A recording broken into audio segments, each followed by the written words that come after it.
Right, muri Zimbabwe makadiko kumatima nenyika kwese kwa muri zita ndinonzi DJ T1. Right, kutaura kwandiri kuita panapa ndina baba na mai mundembe. Baba na mai mundembe wabva kubocha. Right, pandasangana nawo baba na mai mundembe wenge vari kutaurawo ivo vachiti ndine dambudziko rangu randiroda kuisawo kumhuri yeZimbabwe zvichida pane vanonzwawo tsitsi vanokwanisawo kutibatsira. Ndo nyaya yandauya nayo pamberi penyu mhuri yeZimbabwe. Ndauya nababa namai mundembe ndiri kuvaisa pamberi penyu kuti vane mwoyo vanokwanisawo kuvabatsira. Right, chiregai nditore mukana wekuita hurukuro navo tinzwe kuti nyaya yedu yakamira sei, iro dambudziko ravo rimborirei. Baba makadi zvenyu? Makadi mhuri yeZimbabwe. Aiwa, tinosimba chose. Right, ndoda kuti baba munditsanangudzire imimi kuti dambudziko renyu nderei? Dambudziko rangu ndere madziso. Ndakazoite dambudziko remadziso ndati kure ndane 40 years. Izvo ndine 42 years. Saka ndakazotange dambudziko remadziso ndane 40 years. Saka dambudziko rangu madziso akangotange zvekushedha. Takamboenda kuchipatara. Taenda kuchipatara takasvika tikabatsirwa but madhokuta zvaiti hapana zvetiri kudi zvatiri kuona. Zvadaro ndakati tobva tamboendawo kuzviprofita. Tikati pamwe izvo tobva tadzokera futi kuchipatara kuya. Kasvika futi akazi hapana zvetiri kumboona madziso ati. Saka kusvika ndakazombosvike pakutorwara kurwara chaiko kwekuti ndakatadza kuzomboenda kuchipatara kuyako. Pendakazodzokera futi kuchipatara kuyako ndodzoka akazi anga asikachatooni zvachose. Alright. Ndadzoka kudzoka kuchipatara kuyako akazi madziso ako aya haachatooni ba enda wotogarisika zvako. Kuti kugarisika nezera rendinaro kubva ndatogarisika munhu wemboona. Saka ndakashukurudzika zikaita pamwe zvinode kuchiwana. Ndaimboendawo kumaprofita kudzinga ngati chindoendawo kuti zvinondoita but dambudziko rendinaro ndekuchiti manje akomana ndoita sei. Mhuri inode kurya. Ndine kamwe kamwana kendinako ndofunga ka ECDB kaude kuende EC grade 1 next year. Hapana kana mari yechikoro. Saka ndoita sei akomana.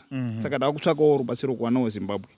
Ende rumwe rubatsiro rwendinoda toti chekurya chinodiwa. Then kuti ndito kwakutode kutofundira kuti ndoitawo zvipi zvinokuti ndiende mberi neupenyu. Alright, tiri papo tisati taenda parubatsiro rwekuti muwane chekudya kumadhokota hapana. Wakabva watotaura kuti maziso kana mukaenda kuchipatara haachaite kuti muone? Pendakagumisire kuenda kuchipatara paION wakati madziso ako hatisi kuchaona achiita izvo but handisi kuti garai itaiwo kana kuchiwanhu uko. Saka ndakambofonera mbuya kuchihoro waya.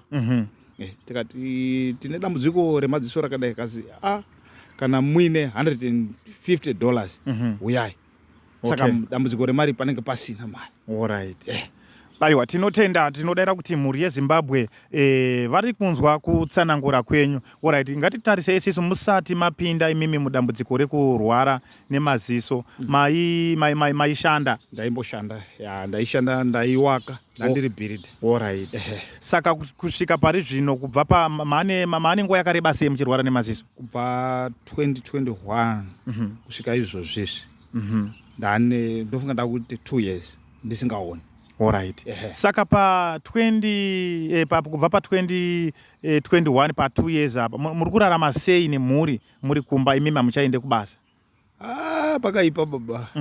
Bozi munoona situation inoitika the moment ipo unongo uchimboita paya unombovhiringike zvakashata zvokuti unoti akomana ndoita sei varume. Ende varume situation yakaoma zvisingaita.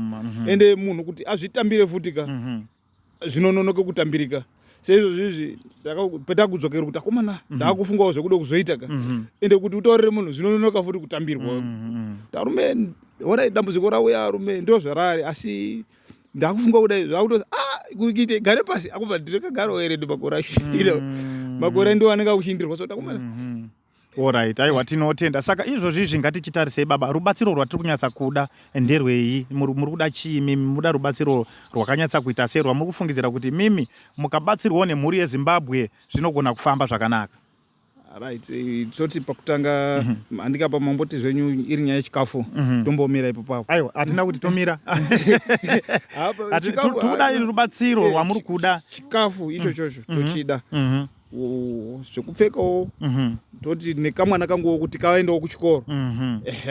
Then tochizoto kana kuri kuti iproject yekuti ndiitewo muitewo something kuti ndichindotendererawo pamba pangu ndichindoitawo kaproject kendodi kendongoita. Kana kuri kuti imari yekumbozokera zvekwambuya chihoro ikoko ndodi futi ndomboendawo futi. Alright. Aiwa ndinotenda baba, hazvina chakaipa. Wanoda kukubatai mimi, wanochikubatai papi pafoni namba dzavanokwanisa kukubatai kuti wange vachikubatsira ivo vanenge vanzwa mwoyo wetsitsi? Namba dzangu Farai Mundembe 0778 20 2801. Dzokorodzai zvakare 0778 20 2801. Alright. Aiwa ndinotenda baba, ndinodara kuti mhuri yeZimbabwe vari kukunzwai,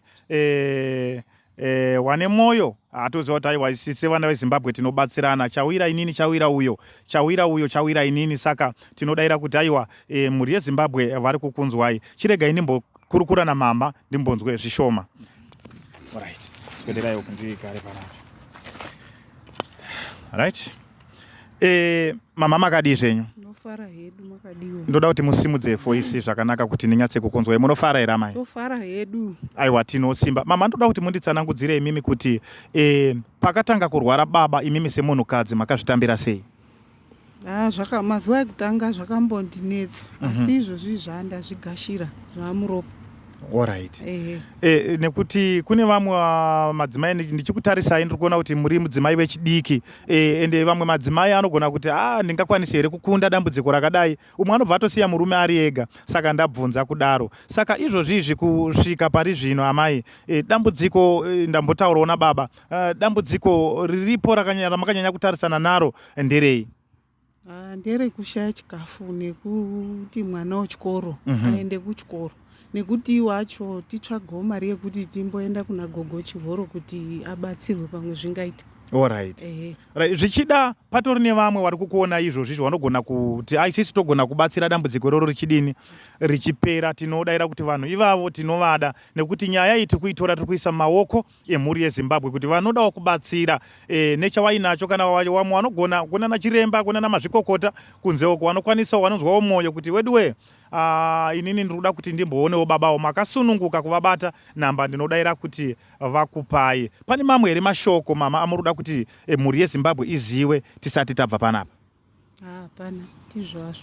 Alright. Saka namba dzimwe chete ndo dzataurwa nababa idzodzo munogona kutidzokorora zvakare? 077 820 2801. Alright. Ndinotenda zvikuru mhuri yeZimbabwe. Ndibaba namai vandiri kutaura navo wabva kubocha, vari kutaura kuti tine dambudziko ratinaro baba havachaoni, kutaura kunova ne2 years. Munoziva kuti zvinhu zvinenge zvakaoma kuti munhu waimboona wobva waguma usingachaoni, ende ndiwo unenge uri musoro wemba, ndiwo unenge uri baba, mhuri yese inenge yakatarisa pauri. Saka tinodaira kuti mhuri yeZimbabwe, chawira inini chawira uyo, chawira uyo chawira inini, ngatibatsiranei semhuri yeZimbabwe. Ndine chivimbo chekuti kana pane vamwe vanokwanisa kundibata vanogona kundibata zvakare. Inini ndinotumika, ndinosvika paground kana pamba chaipo, ndinosvika ndichiti aiwa ndauya ndatumwa zvanzi zvakati, tichingotora futi video sezvatiri kuita. Thank you very much. Zita rangu ndinonzi DJ T1 Radio Driver. 0773 178 338 ndo namba dzedu dzerunhare dzatinoshandisa kubasa kwedu. Ndatenda zvikuru. Thank you.